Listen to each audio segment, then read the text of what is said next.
Saudi আরবের বর্তমান crown prince Mohammed বিন সালমান কিভাবে রাজ পরিবারের ভিতর থেকে উঠে এসে একচ্ছত্র ক্ষমতার অধিকারী হলেন তা একাধিক আন্তর্জাতিক প্রতিবেদনে উঠে এসেছে। তার উত্থান ঘিরে যেমন রয়েছে বিচক্ষণ কৌশল, তেমনই রয়েছে কঠোর দমন নীতি, পরিবারের সদস্যদের বন্দিত্ব ও মানবাধিকার লঙ্ঘনের অভিযোগ। 2015 সালে বাদশাহ সালমান ক্ষমতায় আসার পর দ্রুতই নিজের ছেলে মোহাম্মদ বিন সালমানকে ডেপুটি ক্রাউন প্রিন্স ও প্রতিরক্ষা মন্ত্রী হিসেবে মনোনয়ন দেন। সে সময় তিনি কেবল 29 বছর বয়সী একজন অখ্যাত যুবরাজ ছিলেন। অল্প সময়েই তিনি বাদশার গেট কিপার হিসেবে বাবার চারপাশে নিজের নিয়ন্ত্রণ প্রতিষ্ঠা করেন।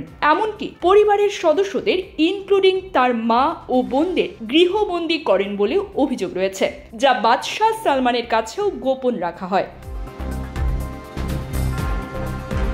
প্রতিরক্ষা মন্ত্রী হিসেবে দায়িত্ব নেওয়ার পরপরই 2015 সালে ইয়েমেনে হুথি বিদ্রোহীদের বিরুদ্ধে সামরিক অভিযান শুরু করেন এমবিএস। শুরুতে সমর্থন পেলেও পরে তা সৌদি আরবের জন্য জটিলতা তৈরি করে। ক্ষমতা সংহত করতে গিয়ে 2017 সালে তিনি প্রিন্স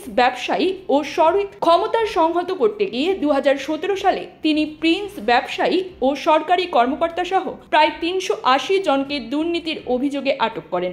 মাছে ভাতে বাঙালি, আর সেই মাছ পেতে আসুন লন্ডন ফিশ নেটে। জি হ্যাঁ, ইস্টহ্যাম পুরাতন টাউন হলের সন্নিকটে আপনার প্রিয় মাছের সম্ভারে ভরপুর। আসুন, দেখুন, বাজার করুন ছোট বড় সব ধরনের মাছ। বাহ, একই ছাদের নিচে প্রয়োজনীয় সবকিছু পাওয়া যায়। রিয়াদের রিথজ কার্লটন হোটেলকে পরিণত করা হয় অস্থায়ী বন্দি শিবিরে। মুক্তির শর্ত ছিল অর্থদণ্ড, ফলে সরকারের হাতে আসে প্রায় $100 কোটি। তবে সবচেয়ে আলোচিত ঘটনা ছিল সাবেক ক্রাউন প্রিন্স মোহাম্মদ বিন নায়েফকে গৃহবন্দী করা। অভিযোগ আছে এক রাতে তাকে অস্ত্রহীন করে রাজপ্রাসাদে নিয়ে গিয়ে পদত্যাগে বাধ্য করা হয়। বিদেশি মাটিতেও এমবিএস এর কঠোর নীতি পরিলক্ষিত হয়। যেমন 2017 সালে লেবাননের প্রধানমন্ত্রী সাদ আল হারিরিকে সৌদি সফরের সময় পদত্যাগে বাধ্য করা হয়। পরে তিনি দেশে ফিরে পদত্যাগ প্রত্যাহার করেন। সবচেয়ে ভয়াবহ বিতর্ক জন্ম দেয় সাংবাদিক জামাল খাশোগি হত্যাকাণ্ড। 2018 সালে তুরস্কে সৌদি কনসুলেটে তাকে হত্যা করা হয়। মার্কিন গোয়েন্দা সংস্থাগুলোর দাবি হত্যার নির্দেশ দিয়েছিলেন স্বয়ং এমবিএস, যদিও তিনি পরে দায় অস্বীকার করে নেতা হিসেবে দায় নিচ্ছেন বলে মন্তব্য করেন। মানবাধিকার সংগঠনগুলোর তথ্য অনুযায়ী সৌদি আরবের শত শত মানুষ বিচার ছাড়াই বন্দী, সাংবাদিকদের ওপর দমন পীড়ন চলছে।